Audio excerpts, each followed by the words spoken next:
বন্ধুরা, এটা আমি কি শুনছি, লেন্স কাটে নাকি যারা চাকরি করে তাদেরকে তারা হিন্দু ধর্মের হলে বা অন্য কোনো ধর্মের হলে তারা তাদের ধর্মের কোনো কিছু পড়ে আসতে পারবে না, নাহলে তাহলে নাকি চাকরি হবে না, চাকরি থাকবে না।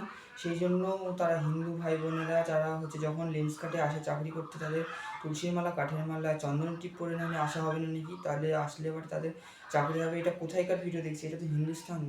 এখানে তো হিন্দুদের হিন্দুরা যদি নিজের ধর্ম না পালন করে তাহলে কারা পালন করবে? এই লেন্স কার্টের মালিক নাকি মুসলিম, তিনি নাকি পড়ে আসতে দেবে না, যারা পড়ে আসবে তারা বলে তাদের চাকরি থাকবে না। এটা কি শুনছি?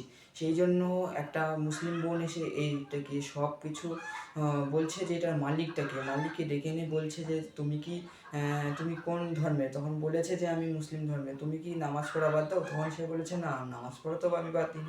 তাহলে হিন্দুরা হিন্দু ধর্ম পালন করবে না কেন? এই কথা যখন বলছে তখনকার বলছে যে কারা কারা হিন্দু আছে তারা তারা হাত তোলো। তখনকার যারা যারা হিন্দু ভাইরা আছে তারা তারা এসে হাত তুলেছে। তখন সে সিঁদুরের টিপ দিয়ে বলেছে যে নিজের ধর্ম নিজেরা পালন করবে, এটাতে কোনো ভয় করবে না। এই মুসলিম বোনটার জন্য একটা লাইক, শেয়ার, সাবস্ক্রাইব করতে ভুলো না কিন্তু।